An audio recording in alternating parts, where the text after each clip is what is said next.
Yes, guys, welcome back.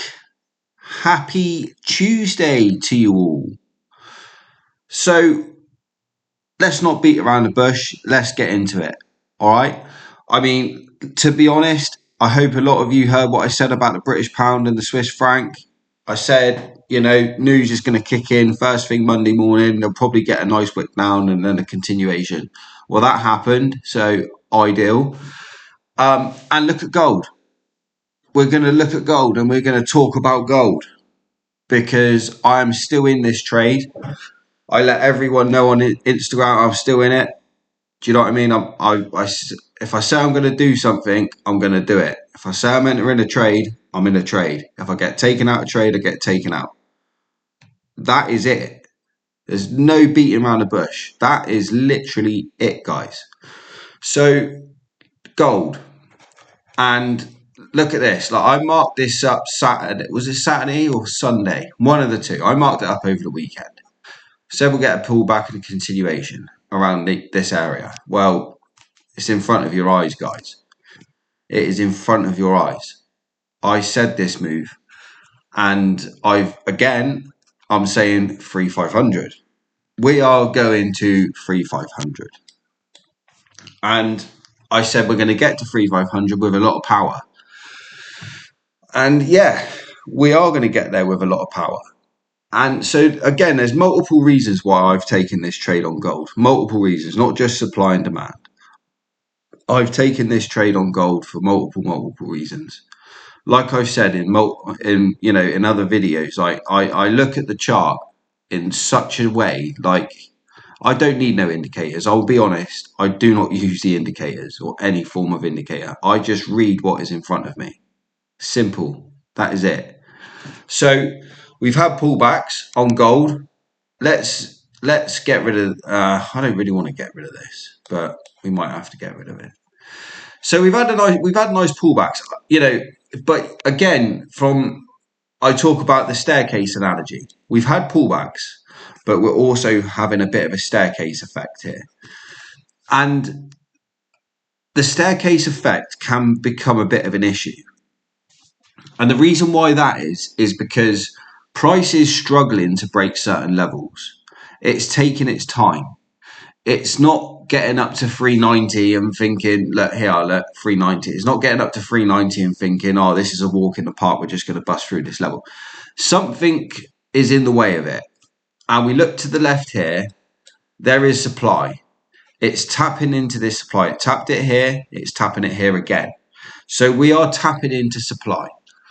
But this is look at the rejection. I was looking at this earlier on today, and I was thinking it's going to hit my stops. I've got profit, so I've got my stop loss into profit. But I was thinking this is going to hit my stops today, but it didn't. That is for a 4-hour rejection. Let's get rid of me red circle because that is pretty annoying. It's right in the way. That is a solid rejection on the 4-hour. That is solid. And then we've got nice follow through. We've got half an hour left for this candle to close now. So this candle closes above here. Next candle, we're going up. There's no ifs and no buts. That is what it is. And we'll break this supply. And this is strongish supply. It's strong-ish. It's not strong. It's ish. Half and half, 50-50. And that being said, it probably is going to get broken. I hope it gets broken because I'm still in the trade and I want to hold it to 3,500 and show you all that I held this trade for X amount of days. I called 3,500 a few weeks ago and then we hit it. I will literally, I want to show you that. I will show you it as well. That is my plan. So gold, don't do me dirty now, mate, all right? Don't do me dirty. But yeah, so we're rejected off of this supply basically, and above this supply we've got clean move. So that's where the power is going to come from. We have clean traffic here. This will then just power through it, and then we'll get up into this supply here and dance around and yeah, see what happens when we cross that bridge. But we are going to go to 3,500, And this is, other than the staircase effect that I've spoke about before, and I explain why I call it the staircase effect. Other than the staircase effect, you could say this is good-ish structure.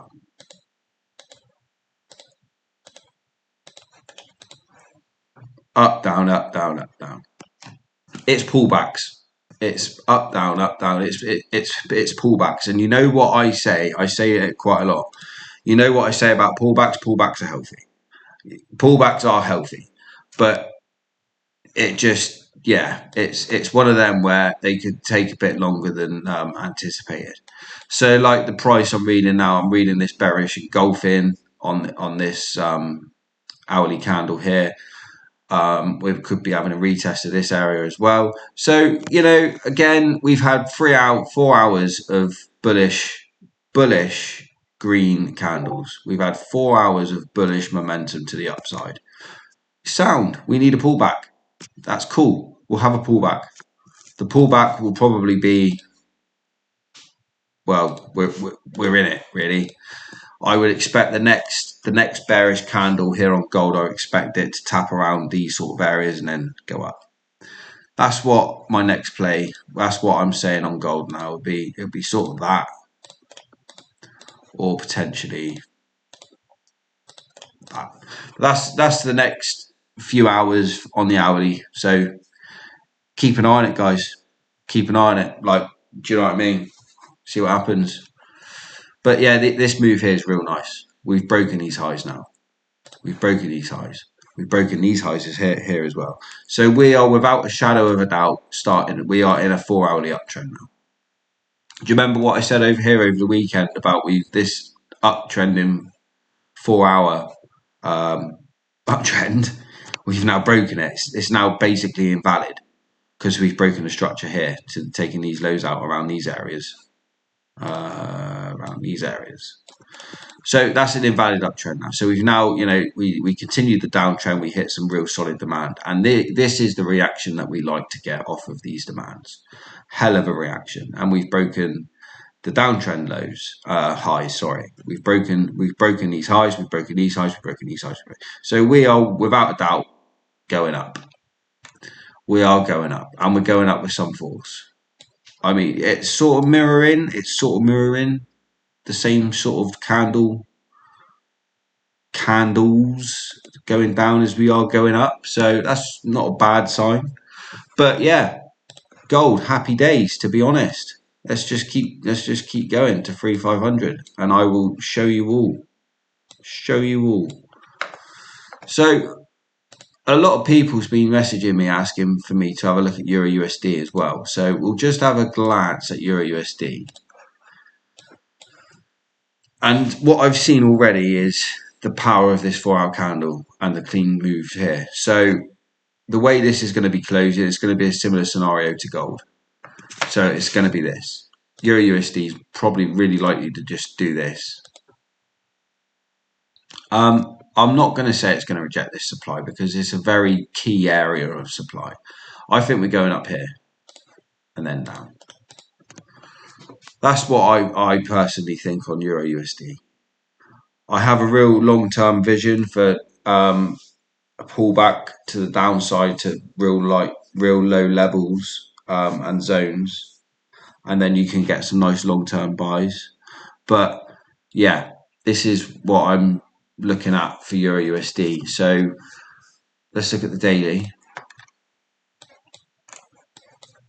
Daily's looking good, to be honest. We've had downward momentum, but it's now, the buyers are now, you know, coming into the market. They've always been in the market, but they're starting to get a bit of power within the last 2 days. So we're going to basically, yeah, I can see the next daily candle definitely mirroring this candle. So the next daily candle is definitely going to come up to around here. And we might get some dancing on the 4 hours and the hours and whatnot. But yeah, we could get a nice move to the upside for EURUSD. And then you're looking and then your shorts. Well, you want to be a bit careful, to be honest, because we're on the daily time frame now, and you'd be breaking these highs. So you want to be a bit careful. I mean, the sells that I was looking for were real long term, but to try and make you aware of what I'm looking at, what I'm visually seeing. Let's get rid of this arrow.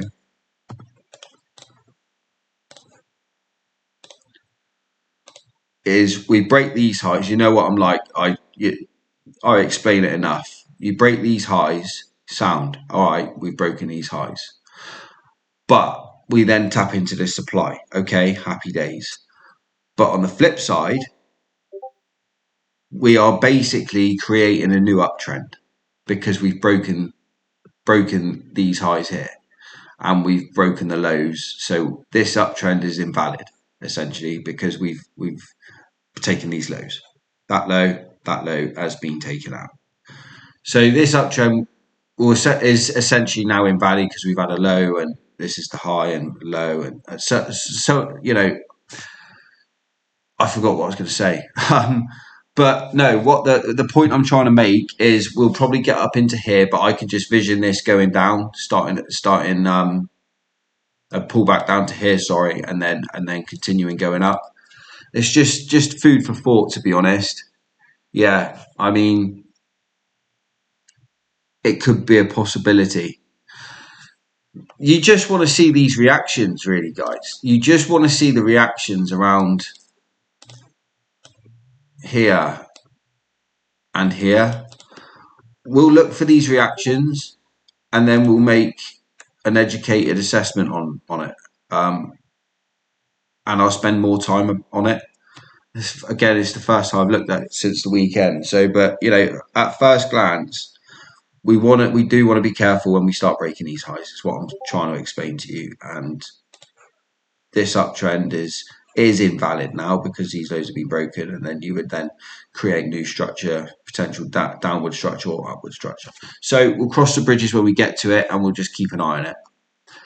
So we're going to go to the British pound, Swiss franc, which is there. This is, I go on about the US dollar, Swiss franc, and the Australian dollar, US dollar, AUD, USD, USD, CHF.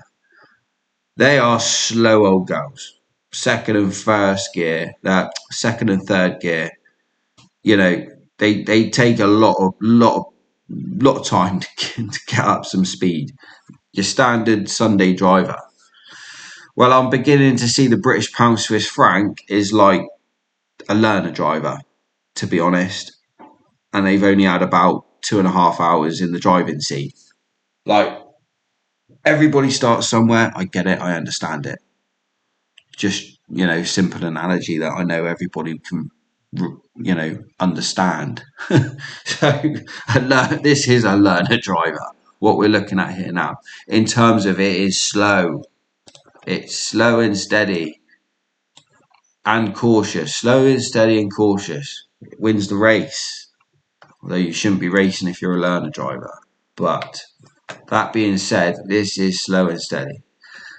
And looking at it, I would not be surprised if this just wants to just do this for like a week, 2 weeks, which is very frustrating, but hey ho, it is part of the game. And it is what it is. So you just got to go with it. And I do like this trade a lot. And I'm still in this trade. People in my group are still in this trade. And it's, yeah, we're in profit. Put it that way. We're in profit. So we're just going to chill with it, guys, really. It's one of them. You make positive swaps on it. So it's one of them you can just have it in the back burner. It just ticks itself over making money. Like, it's happy days. There's nothing to stress about. Nothing to worry about. Oh, yeah, I know people want money now. Rah. But yeah, in a perfect world, it don't happen, does it? Fortunately, you got to get up and go and earn it and go work for it. So that is what it is. And yeah, British pound, Swiss franc, slow. So we're in the trade, guys, and it's looking all right, to be honest. We're just creating demand here. For bit of demand around here, it's tapped, rejecting.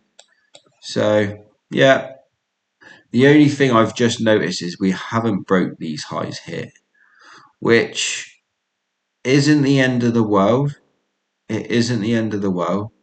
As long as we don't break this low here, I'll be happy with the trade. So as long as the structure does not break these lows, I'm happy to stay in the trade. That is what I'm visually seeing, basically. And yeah, so that's the British pound Swiss franc. We are gonna. I get the ideas I said about as well. Stocks, Apple. Let's have a little look at Apple. I did get entered on Apple last night, but I weren't happy with it, so I pulled it straight back out.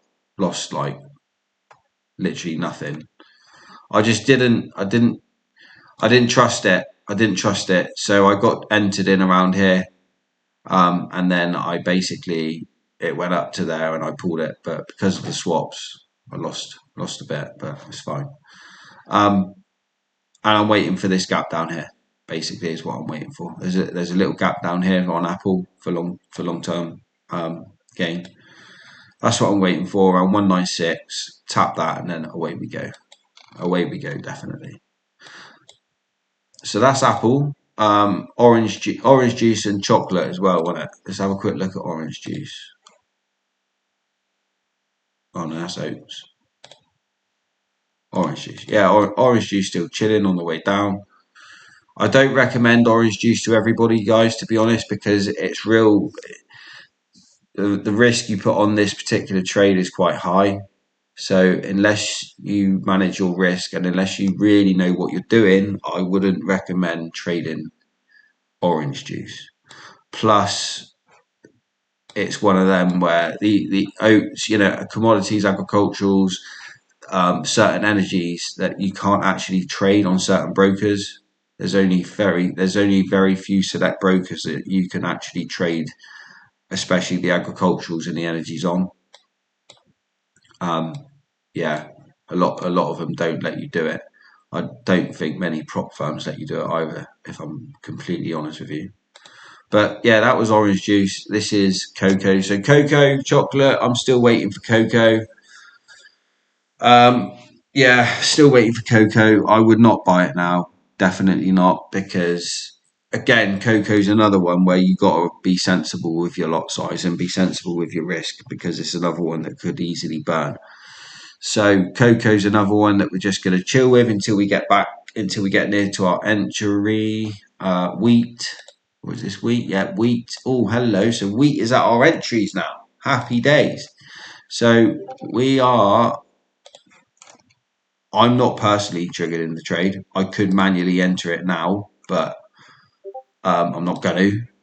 I think with this wheat one, I think with just only because I'm in gold in British pounds, Swiss franc, and I'm going to enter Apple and cocoa. So I could enter wheat as well. Yeah, I could, but it's slow in it. Look at this. It is slow. So yeah, I might enter it and just leave it ticking. To be honest, I might enter it. I'll see how I feel. How I feel at the minute, I just don't really fancy it, to be honest with you. But yeah, so yeah, basically, if anyone was looking at wheat from what I spoke about on Sunday, yeah, there's your entry. You're essentially already in the trade. So again, let's just see how it goes. Basically, oats was another one, wasn't it? Let's have a little look at oats. Where's oats? That's corn. Corn's pretty much the same as oats, isn't it? Oat future. Oh, no way. Was I looking at corn the whole time and calling it oats? Probably was, to be fair, because it's the sort of thing I do. Ah, well, corn then. I thought it was oats. All right, cool. Yeah, corn. Basically, we're filling this gap and then bang, away we go. So that's corn. Corn again is a slow old girl. Learn a driver style, I reckon, by the look of it. We've got a gap here as well. I'll mark it so you can all see it. It's a tiny gap, but it's a gap. So we got gap there. And yeah, we're just going to see what Discord, mate. Look, nearly finished. Yeah, there's the gap. And we're just going to wait until price gets down there and evaluate the situation. So yeah, happy days, guys. To be honest, happy days. Gold's going real nice. I like gold a lot. Been going on about it a lot. So I'm confident in it. And confidence just comes from experience, to be honest. It comes from experience and time. Definitely. Yeah, we're getting quite a nasty rejection now from this level. So the next couple of hours will be a good decider. So we pull back into this level that I was hoping we're going to get a pull back into, which we've done. So now I would like to see this next hourly continue going up. If we do start breaking this low, then we're going to be going down to here and then hope that this level holds. So yeah, happy days, guys. On that note, I will catch you soon. Cheers.